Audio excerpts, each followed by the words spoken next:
This is Trend Following Radio, where great thinking comes alive. Nobel Prize winners, legendary traders, best-selling authors, and the pros that know what drive us irrational human beings. I am your host, MICHAEL COVEL. Not filtered, raw, honest. That's my passion.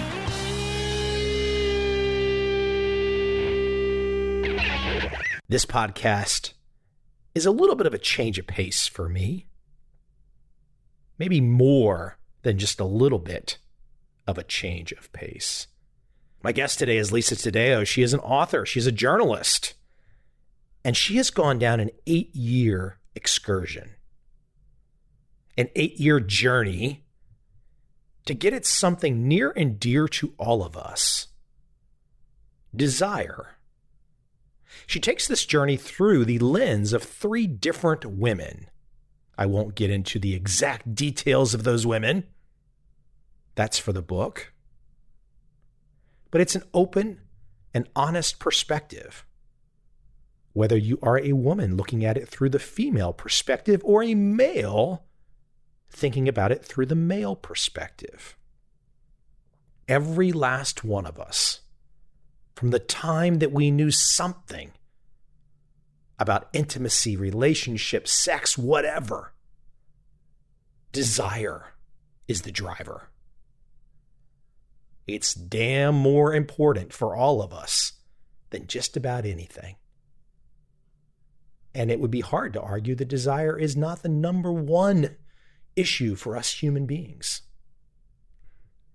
Without further delay, let me jump into a little behind the scenes, a little under the covers, so to speak, with Lisa Taddeo and her new book, 3 Women.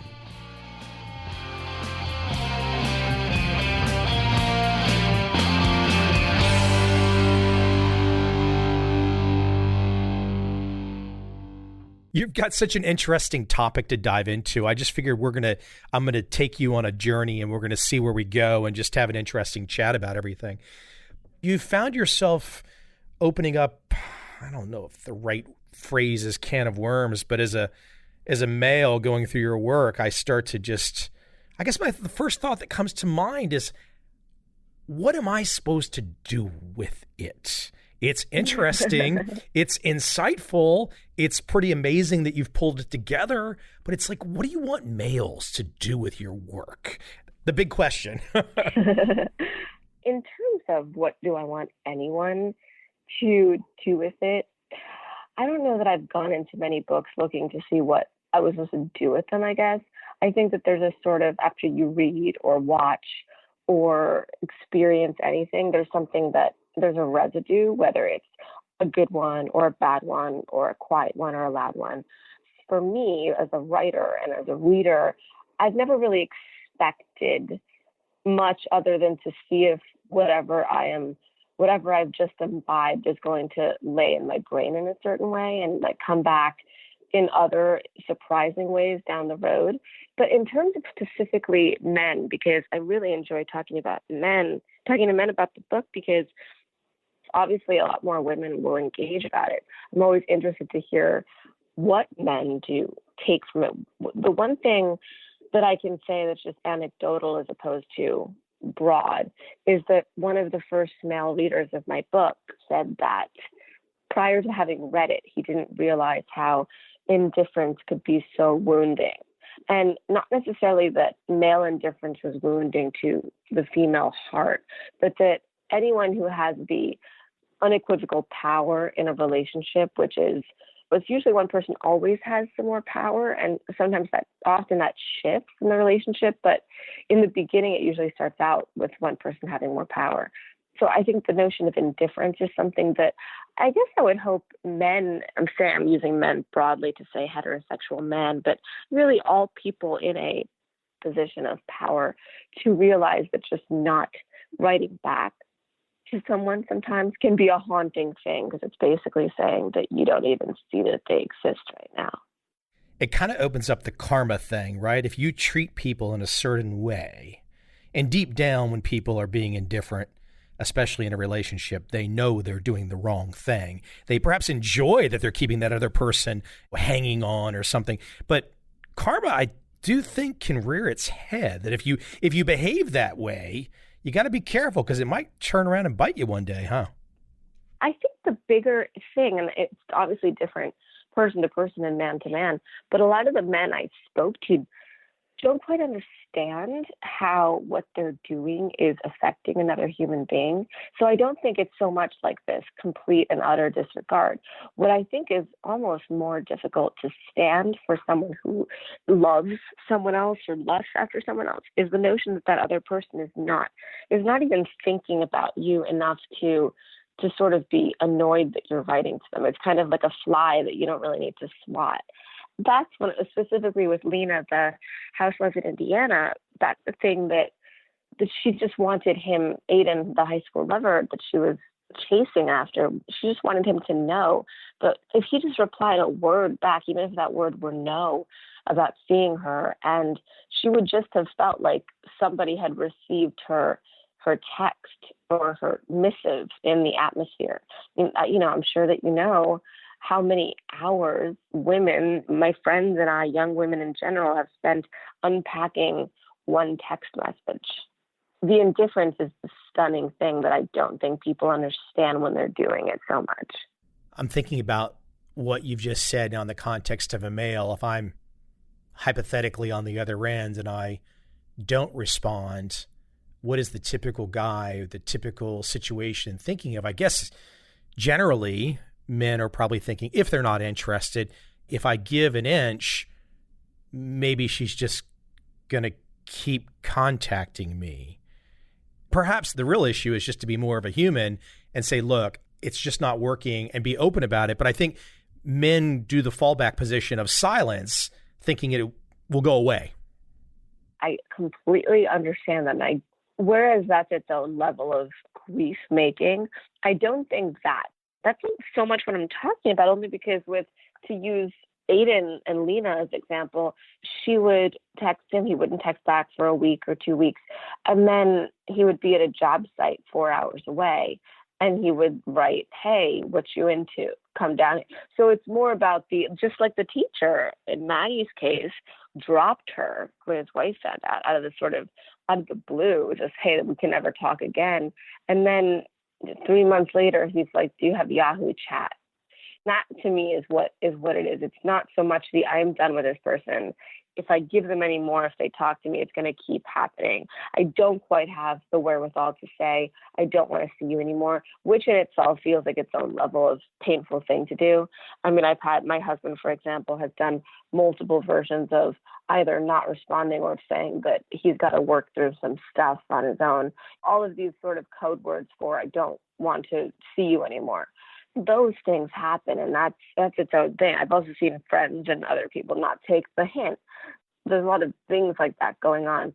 But with what I'm speaking about in particular, it's not so much I never want to see you again. It's like, I want to see you, but only on my terms. And in between wanting to see you on my terms, I'm going to not respond to you, act as though you don't even exist in the atmosphere until I'm ready to do what I need again with you.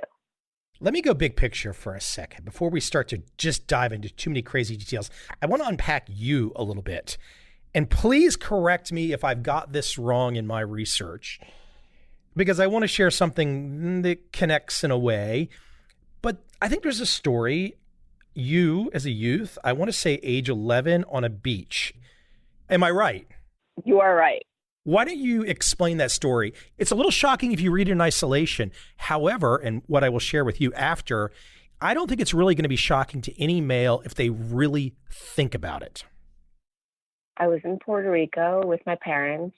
I was intensely watched over as a child. So any act of not even rebellion, but any act of being alone and being trusted to, it wasn't even about trust. To be honest, I wanted to do things that were not untrustworthy, but I just wanted to get away and be my own person. And I kind of sought this excitement that lay beyond being 11 years old with your family. And I think that obviously comes from a lot of strictness, not being allowed to sleep over friends' houses, etc. So we were in Puerto Rico. My parents were laying out on towels outside of, or on chairs, whatever, outside of our hotel, smoking cigarettes, just tanning. And I said, can I go for a walk on the beach? And they said yes, which was shocking to me because they were always so afraid of, especially if we were in a place where we hadn't been before, that something would happen. And it's so funny because when something happens, when it's the thing that somebody's been afraid of happening, and it kind of just shocks you into, I suppose, believing in whatever constraints you've been living under. But anyway, I went for a walk on the beach. I have no idea how long I walked for. I just remember it was so long. I had slathered myself in baby oil, slathered. I don't know why. My parents were always sitting in the sun. So I guess the first time I was going to get a suntan. I was very excited. I brought a book with me. I'm pretty sure it was Stephen King's The Stand because I was reading that summer to the best of my recollection. I got tired of walking. I found this spot that was kind of away from all the hotels, and it was just kind of on its own on the beach. And I laid down and I fell asleep in the sun, maybe because I had been walking for so long. I woke up to a man with a mustache, like licking my shoulder. And I was 11 years old. And it was this shocking thing.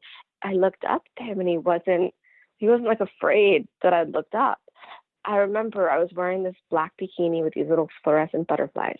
And I felt like I had done something wrong because it might have been the first time I was wearing a bikini. I was sitting in the sun and trying to get a tan, which felt like its own lascivious thing. I don't know why I felt all those feelings, but I did. And I looked at him and he was not horrified that I was looking at him. And he sort of stopped, but he also just knelt there. Like maybe something was going to happen. I wasn't scared enough about the idea of rape. I don't think I really understood the idea of rape. And so I didn't know what was going to happen, but I was obviously frightened. And so I got up, but I remember, and I've done this throughout my life, I don't do it anymore to the best of my knowledge. I'm sure I still do it and I forget going back to it, but I didn't want him to not like me. Not that I wanted him to like me in any certain way, but I didn't want him to think that I was not cool with what had been happening, which is something I've felt throughout my life. I don't remember exactly. I didn't run away. I think I just walked away. It wasn't like aggressing himself upon me after that, but he also wasn't like, oh, I'm just going to walk away. So I think he was waiting to see what was going to happen. I walked away. I didn't run because I was afraid of running. And I got back. I didn't turn around, and I just got back to my parents maybe an hour later because I had walked so far. That night, I just said, yeah, it was great. I felt they were a little pissed because I had been gone over an hour. And I didn't tell them what had happened. This has never happened to me before either. I got this sunburn. It was like a 2nd-degree burn. My body was covered in water blisters. And I remember for days, puncturing them with toothpicks or forks or whatever I had that was sharp and letting the water slip out. And my parents were obviously concerned about my sunburn. It felt like I don't know if it felt like I deserved it. I felt like it was at the very least, shedding my skin. That's what happened when I was 11. You've got a book in front of me all about human desire. This is your first experience with men. It's obviously not mutual. It's not voluntary. It's somebody taking advantage. How do you start to unpack that as you get older? When you realize, because you're telling me this story now, you have one set of feelings when you're 11. You must have a different set of feelings when you're 20, 30. You're going to feel different. How does that unpack, especially now when you've gone down this path of examining desire? That anecdote came up. A lot of people have asked me what has changed my notion of desire. I don't know that anything has so much changed my notion. If anything, it's more brought up things for me that I've had larger things happen, but that is the thing that I probably remember as the first thing happening. I was getting older. I was looking less like a little girl, I suppose. And I was wearing a bikini that I remember thinking, oh, that must have been the problem. And I never wore that bikini again. To have that experience and then to have heard about my mother be in this experience where a man is masturbating behind her most days on her walk to work and back. That was in Italy, correct? Yeah, so my mother was born and raised in Italy. She also, it's funny because she came from a very poor family. I didn't have that sort of poverty. We were like middle class, if not upper middle class, but my mother came from like dirt poor, whatever the cliche is. They had one room for literally everyone. It was like a Dickensian situation. They didn't have enough food, etc. She finally made it out of this deep poverty and moved into the city, which was Bologna. She started working in a fruit stand, and she felt very independent, and she was making money, and she was hopeful of a future that was unlike her parents. And she was in this apartment, I believe it was with my aunt and uncle, which was her sister and her sister's husband. She would walk to work every day. At some point in that walk, at some point having decided upon the route of her day, a man, probably I think in his 60s, or an older man basically, had begun to masturbate behind her. At first, she just thought this guy was following her. He never did anything specifically aggressive, but clearly the act of masturbating behind somebody is aggressive. And she didn't say anything about it. When I spoke to my brother, because my mother has passed away, he said it was Italy in the 1960s. They would have just said, whatever, leave it alone. It's not a big deal. Now, I don't know if that's really what would have been said, but a lot of times, especially when I've called the police here about someone driving past my house multiple times, I've called the police, and really, in truth, if they see it, they're not really going to be able to do anything about it. So it would have been up to my mother alone on these streets, because she was walking to work at 5:30 in the morning. What is she going to do to stop it? But that being said, it's not that she didn't, the fear of like confronting someone that might, be dangerous, but it wasn't so much what happened then as the way she retold the story in her later years, which was almost laughingly that this had happened. That got me thinking about the way that, not the story necessarily, because I was already in my 20s by the time, or my early 20s or late teens when I heard it. So I don't know how incredibly, well, it was definitely shaping in some way, but more the notion of absorbing and just kind of osmotically taking that on, because what I began to notice about myself while writing the book was that I had allowed so many things like that, not necessarily that in a way that would haunt me in that same way, but just little tiny things, and not even that tiny, but just accumulating over decades. Those things begin to color the way that you act around men and around people. It's the notion of not being liked, which is what Lena felt. Lena felt that way for different reasons, but I believe I'm pretty sure they also came from her childhood, and the way that she wasn't really, her desires were not taken into consideration. I don't think most normal men, whatever we might define as normal, let's just assume something decent. I don't think most normal men know of these types of stories unless they hear it from female family or female friend. We don't have a chance to witness these things. For example, I can recall when I was probably, 12, two younger sisters, and they had some friends, and they were out on the street corner or something, and some guy rode up on a bike, and apparently he was wearing shorts that had the entire lower section cut out. So he'd pull his shirt up and apparently thought this was the way to pick up women, But I mean, there's a great example. It's very similar to what you're talking about. And I probably would not have recalled that quickly unless you had forced me to go down the memory bank. But again, that's kind of like secondhand. That's my sisters and their friends saying it happened. We have no reason to doubt them, and I'm sure it did happen. But I don't think most men have a chance to witness this. The thought that I start to have in my head is the types of men. Is there a type of man? Is it a significant part of the male population that is willing to take these risks? I've met men that do take the risk, and I've met men who I've not seen take the risk. And then I've met men who I never thought would take the risk, and then do take the risk at a certain time. And I think that that's the kind of person I am. There's a certain level of allowance that I don't know. It's not like I sit there going, well, you can do whatever you want. But I sit there without a clear boundary. Like, it's kind of like, it's okay. Not just with men, with women too. It's this, because of the way I've spoken to people, I've tried to maintain a lack of judgment in every way. And I really believe that is very, very much a part of me not judging people, because I also don't think you can do that when you're writing about them without the writing feeling not clear-eyed and coming from a place of being impartial. And that has allowed for me to see more of that. Not a good amount of people and men that I've spoken to, but so many more men than one would think.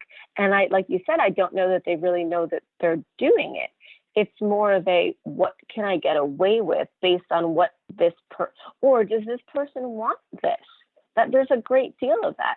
And part of that is not, it's not because it's the person's fault for showing that they want it, but it's both. It's a miscommunication of one person not wanting it and the other person not really knowing that they don't. And I'm obviously not talking about rape or anything. I'm talking about these little small things that accumulate, these little things where at a certain point a man kind of makes a comment. And it's more so, it's not so much a single man who is not a boss. It's more about a man that you might be friends with that at a certain point just takes that friendship to a different level that's a little bit off-putting. It's a little sad because you want to have the friendship be unmolested. And it's different. It's difficult with a heterosexual man. That's why I had a lot of problems interviewing heterosexual men. There was a lot of, even my own brother, who obviously does not, fancy me, but his need to make sure that I understood that his sexual prowess was not in question. That element of sexual ego, I think, really, really comes in. What's interesting about your two examples, and I'll take you off this in a second, is that both of these ended, I guess you could say, harmless physically, perhaps some emotional harm, but they both could have been, with you and your mom, they both could have been rapes very easily. There's a lot of things that could have been rape. There's also a lot of things that people and men in general don't know in which ways what they're doing are harming another person or not, especially if the other person's not saying no. Please, what the hell are you doing? Sometimes not saying no is fear. I've been in a lot of situations where I felt that saying no would aggravate the situation, that would make it go more violent. So there's a certain level of something I've always done that it's not so much about making clear boundaries and not wanting to be treated in a certain way as it is like psychologically trying to expect what the outcome might be if I act in a way that makes the other person feel bad. I'm always worried that if there's any threat of violence in someone, that making them feel like they've just done something wrong might make them go, oh, I've already screwed this up. So I'm just going to commit to screwing it up and maybe screw it up even more. That is something I found. What I like about just starting our conversation off 20 minutes or so like this is because it puts on the table all these issues that people don't generally talk about, all these different nuances and angles and pieces. And before we jump into the nexus, the thrust of how you went down the path to put your book together, Three Women, I'll share with you kind of an odd experience that I've had in the last 7 years. I spent a lot of time in Saigon, Vietnam. I've had 2 relationships since I've been here, monogamous, but I practice yoga. To be cocky for a second, I'm pretty good. 50-year-old guys that could do the splits, it's pretty good stuff, right? But, I'm around a lot of women. I'm not Brad Pitt, but I'm around a lot of women. There's generally no other men in these environments. Many of these are my good friends. What I have to do, again, I have to keep putting the disclaimer out there. I'm not Brad Pitt. I'm not trying to say this is some kind of ego trip. What I have found is that generally you have to, in this particular situation that I'm in, maybe if I was 25, I'd be stupid and trying to sleep with everybody. Then everybody would eventually not like you and you would not be going to yoga there anymore, right? But there's been this interesting kind of, tension's not the right word, but here I am, I practice with my friends. Everyone knows what women wear in yoga these days, okay? But I don't ever act, and again, this could be at my age, this right now, but I don't ever act untoward, and I think everyone feels very comfortable with me, but it's an interesting desire thing that's never spoken from my side or their side. at all, but it's there in some way. It's a really interesting experience to be the minority, to be literally the only one, to be in a situation. It'd be like a guy in New York City going to a yoga class and it was like, 30 women and he was the only guy there. Same kind of thing. It's a really interesting way to learn about women. I probably learned more about women in the last 7 years in yoga practices than I did in the prior 43 years. So you've been doing yoga since you're like 7? No. So just for the last 7 years. Oh. But I just share that with you just as a way that so it struck me to dig into your work and just the notion of desire and what does one do with desire? You can't act on all your desires. If you act on all your desires, you're kind of like a madman or a mad woman. There's an element of like what desires get controlled, what desires don't get controlled. And it's a constant yin and yang, a constant tension that never goes away. It's also two-sided. The man might be making assumptions that are not true or not healthy in terms of what the other person wants, but often women will do the same thing, which is why, as you were saying, many men just don't respond for a certain time because they think it's just going to perpetuate the cycle. And that's part of it too. Everyone makes their own mistakes. Everyone reads signs differently. It's not a flaw and it's not an evil. It's not any of that. The only thing it might be is a little bit of psychological not understanding. And then there's also women, which is something I did to my own husband. I liked him a lot when I met him, and I feared the notion of rejection. So I did not tell him I liked him for a long time. But I also liked him so much because he was not trying anything with me. And I had been so used to, at a certain point, something going off into that direction. And the fact that I would have needed to be not the aggressor, but the person controlling the situation or trying to get something out of it was very interesting to me. And it was also very attractive to me because I had always been in this position of being chased after, especially by men that I didn't want to be chased after. I think there's two sides of that. And I think that without sort of testing the waters in some way, often you don't know what is happening. And the simple act of saying, look, I like you. I find you attractive and really cool. And I'm just putting that out there. And if you like me back in that way, it would be great. Now, when you do something like that, you might have the chance of ruining the friendship. And that's something that happens. But then again, it also might not. I had a friend do something like that many years ago, and we're still very good friends. And you pull back for a while and then something changes and the person gets over it. There is the fear when you're hanging out with a man that has previously admitted some attraction to you. There is a fear that it's going to still be there. Not fear of any kind of aggression, but a fear that, at least for me, that's the thing. Once again, that's my own stuff. I completely shut off the notion that he is into me in any way. I just shut that off and pretend it's not there and talk to the person as though it's not there. Because what am I supposed to do? Say, I've noticed the energy shift here. But for me, it's a sad thing because then I just feel like it's just changing the flow of conversation. It's changing what I feel like I can say. Like I'm not going to say anything.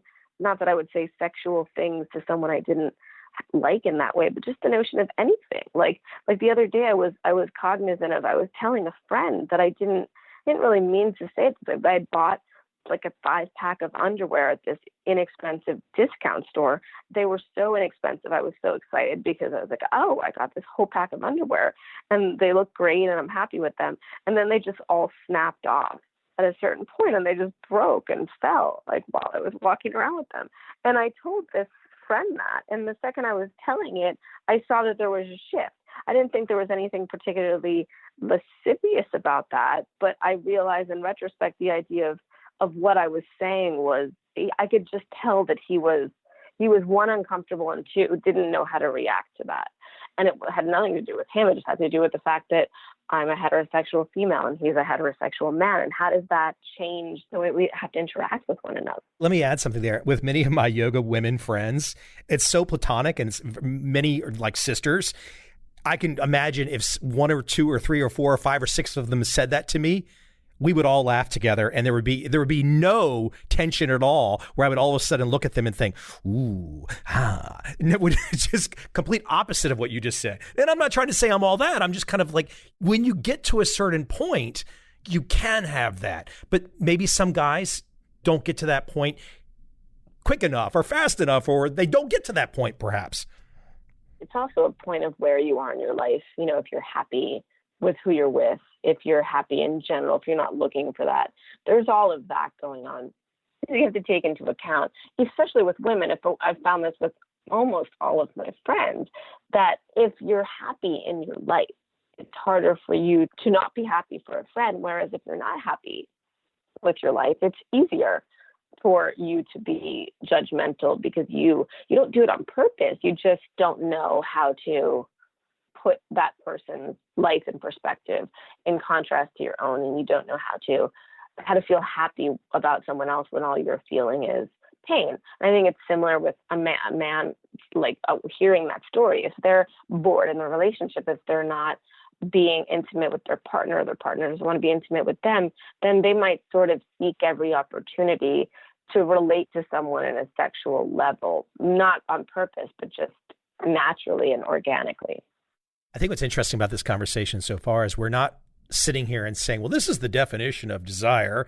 This is what I mean by desire. But everything we're talking about is like desire from multiple different angles and vantages and perspectives and ages. But it all grounds down to human desire.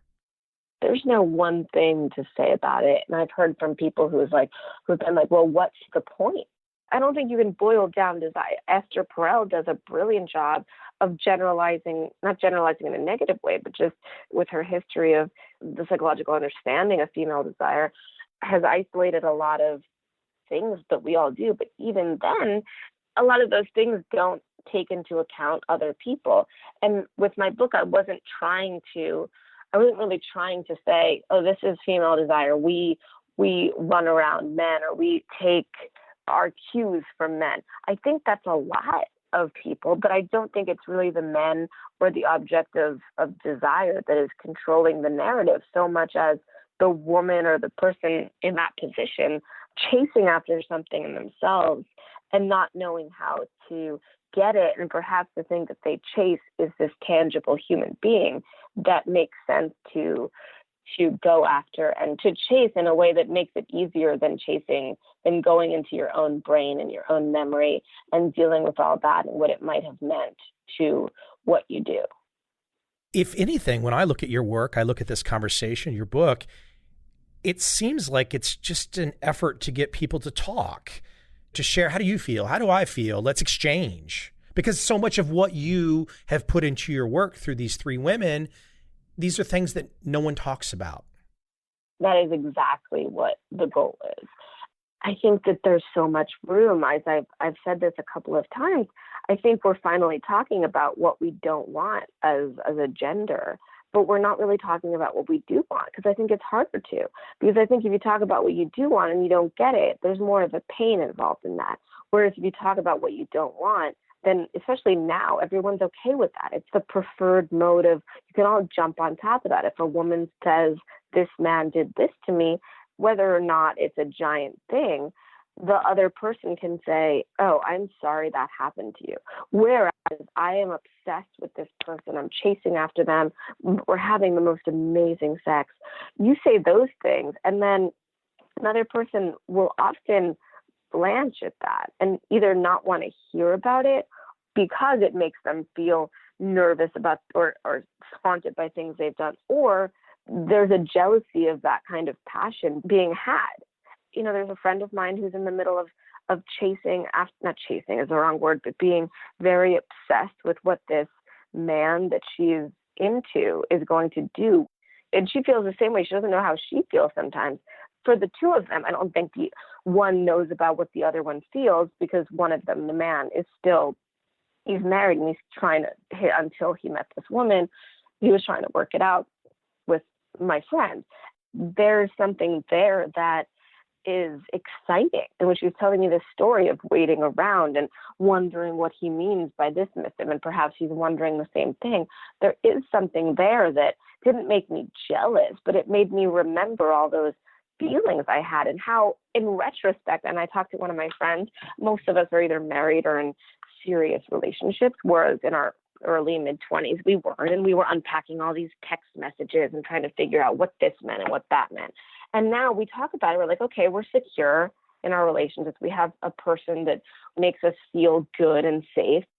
We look back at those useful years and we go, oh, that's kind of fun. Yes, it was sad and scary, and spending a lot of time alone and wondering is frightening, but also you can look at it a different way and you can say, that was exciting. It's easy to look back on a part of your life and say, oh, I can't believe I did that. But then it's also easy to look back on a part of your life after you've suffered the pain of it and only remember the passion, which is why women have children over and over again, even though the process of having them and the actual birthing aspect is absolutely horrendous, or at least it was for me. The reason people keep having kids is because you forget. Let me throw something out. I think I'd be amiss if I didn't bring this up in this conversation with you in particular about male desire. I think it's a fair statement, and I'm sure there's going to be some people out there that are going to say, no way, Mike. But under the bell curve, I think what I'm about to say is probably pretty true. I think men, if they have the opportunity in a relationship or not in a relationship, if men have the opportunity to have sex and not mess up their life in some way, I don't think they have a limit on how much sex they will have with how many different women. I don't think there's a limit. Contrast that for some of the male audience out there, the way that the modern female might look at that same scenario. It's not the modern female so much as the biological aspect of these things is ingrained in us. Biologically, for most of us, it is not true. You always have to be careful of saying this is not everyone, because there are people who will go, oh, that's not me. And yeah, it might not be you, but guess what? Like you're saying, Mike, it's under the bell curve of the way that a lot of people are. The man is supposed to biologically go out and spread his seed to as many different women as possible, and the female is meant to stay home with the one man's progeny. And that's just the way that we're wired biologically. It's difficult to go against that structure. It's one of the things that causes the most strife in a relationship, not so much an older relationship, because then other things come into play, sharing a household, sharing a child. There's that. But when someone in the early stages of sexuality, the notion of just going out and populating as many people as you can, it's just something that we do, that's done. And whereas the woman feels very hurt by that, because it's hard to separate an emotion from biology. And we're also sociologically, back in caveman days, that was okay. You were so born into this system that you accepted it. I always think of Clan of the Cave Bear by Jean Auel, which I read when I was a kid. It shaped my understanding in a way that was really wild. It made me feel like, oh, well, this is the way that it is, or the way that it used to be. And I never discounted that. And when I did a lot of research at Kinsey, and when I read a lot of books prior to starting this book, I didn't know what kind of a book it was. I didn't know how much of science that I was going to bring into it, but I did a lot of research on science. So it naturally colored the way that what was brought into certain experiences and environments. But yes, ultimately there's that biology. And these days, specifically with younger women, there's like, I'm going to have sex like a man. Even if it's against their biology, it's kind of like the mind is going to overrule the body. It does. Perhaps sociology is moving in a way that allows that. Perhaps it's going against the body, or perhaps when these people are wired different ways, or perhaps the fact that young people are seeing it differently than women in the 50s and 60s did. So many of our moms said, who's going to buy the cow when you're giving away the milk for free? But younger women don't so much see it that way. But then I've also seen, especially with friends of mine who have friends, daughters in their 13s and their teens, they will do, if they don't go to a certain base with a man, the man goes somewhere else. They feel like they have to do that, or they're going to miss it. What's funny is when you get older, you realize that those teen years, like, yes, they're important, but I don't know, in hindsight, they don't look as important when you get some distance. They don't, but when you're in them. When you're in them, it's terrible. But I see with It's terrible. And you don't know what you're doing, but it's different. I'm 39, you're 50. So we clearly, even between us, have different versions of what happened. But if you just look at my version, my understanding of that sexuality prior to even delving into science of it was to have heard from my mother and my aunt, these very old-fashioned European women who would say, don't do that. Don't chase after the man. Do not call back. And so that's ingrained in my brain.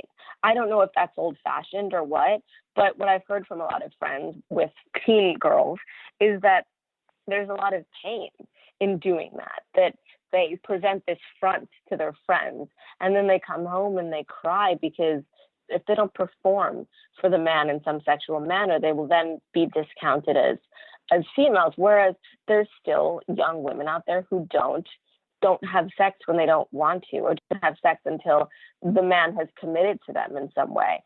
I don't know what they're losing, but the moms of those, I have a woman who's friends with, who's a parent of two young women, and one is 16 and one is 14.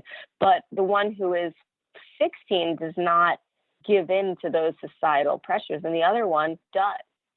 She just notices between these two young women of hers that one tends to feel happier, that the older one tends to feel a little bit more in control of what she's doing, because she's not really submitting to a movement, a groundswell that is coming from the TV that these kids are watching.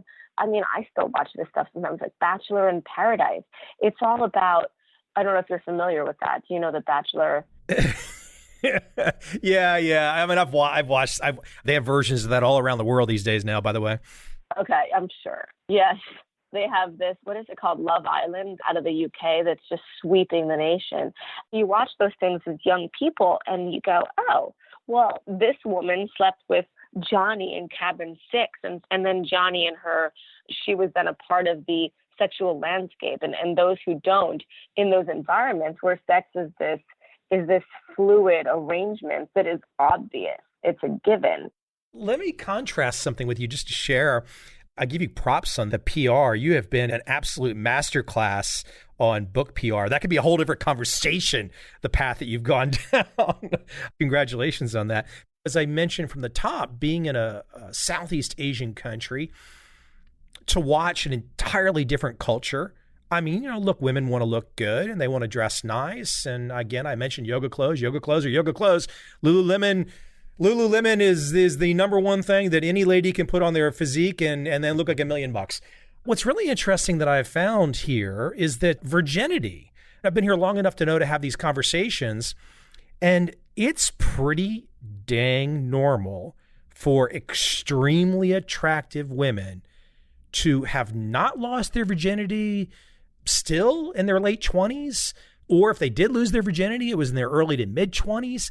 Completely normal here compared to what you just described. Now, I'm not saying good or bad. I'm just saying it's an interesting contrast to see the culture keeping some women. I mean, look, I don't know enough about the bell curve of sexual activity here, but it seems like a significant number are not letting go, or even I think that the boys don't seem to be driven as hard as perhaps me and my friends were in high school to see if we could get lucky. It's just an interesting contrast to share that around the world, there's all different types of mores and ways people are going about it. But I definitely would think that for these young girls, and I've got a 14-year-old niece, she's a freshman in high school. Is she in the States? She's in the States, freshman in high school, on the volleyball team, all that kind of stuff. And it's like, she's not going to tell her uncle anything these days, but I'm sure she's going to feel pressures completely different than the women that are going to feel in the country that I'm currently in. Absolutely. And I think that I was more in keeping with a Southeast Asian mentality not because of the things I watched. I watched HBO from a young age. I was very well versed in what people did out there, but my mother hammered it into me that sleeping around was specifically when I didn't want to, or period, was not the way to go about it. It was, in fact, she almost presented it as an unintelligence. And to be raised with that mentality, even if you're watching Bachelor in Paradise as a young person, you still have this ingrained in you mentality. Now, what you might do, so some of my friends did, is rebel against that. But in a Southeastern country, in a country where that's not happening so much, that if everyone is sticking to that, if you have so many moms and families who are indoctrinating their children with these notions of these biological notions of staying resolute, staying a virgin basically until marriage or until they're in a certain stage where they can more easily comprehend what's going on. It's the way cultures go. And it's just if more people in a country, more parents are doing the same thing, rather than here where there's a lot of differentiation. There's a lot of difference from state to state. State to state, we're like different countries here. You might find that in California or New York, women are more likely to go out there and be a little bit more sexually active, whereas where I was in the Midwest, often it was more there were people who did that, but it was not as much a thing. It just happened less. It's an fascinating can that you've pried open in your work. We could go on for hours just with anecdotes and exchanging thoughts and getting people to think. That's my whole point of this podcast. It's just get people to think about something that you've not thought about before. We've not even really gone into the book today. That's fine though. You've done so much PR. I wanted to come at this from a different angle, perhaps just to keep you, because I mean, you can only be asked the same questions so many times without going crazy. No, I really appreciate that because it has been literally this. So this is completely different. So I really appreciate that. Hey, listen, did you actually get away with writing a book without a subtitle?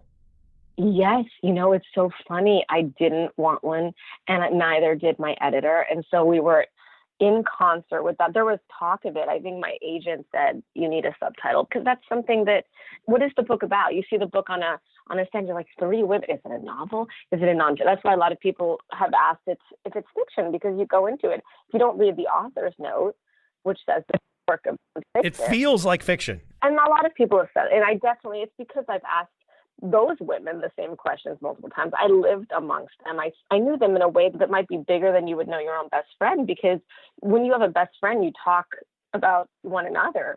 It's a very give and take. And with these women, not that it wasn't a give and take, not that I didn't talk about myself, but 95% of the time it was my tape recording our conversations or my listening to them, asking them questions, not them necessarily asking me questions, because that wasn't the relationship and the sort of pact, the contract that we made when we first started talking.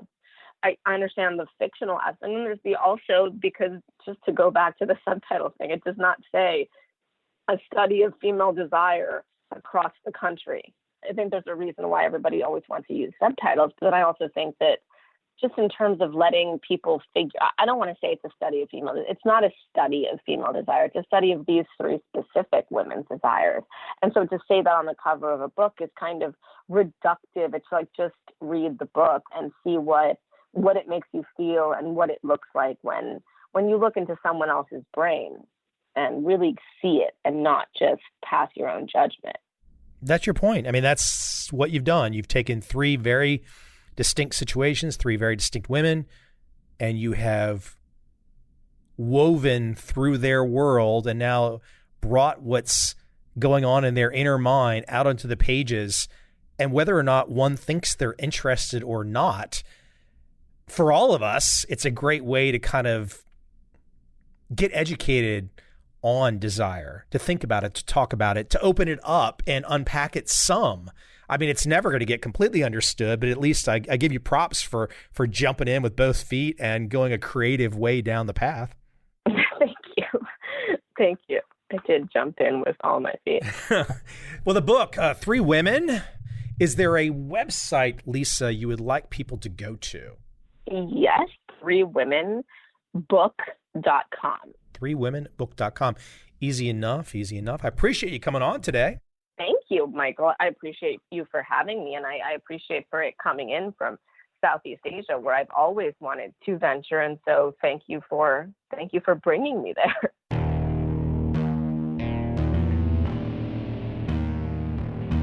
I see a time when those awake will understand how to make money in up, down, and surprise markets. Whether new trader or experienced, college student or financial advisor, protecting against a crash or just trying to make a lot of money, trend following offers everyone an answer in uncertain times.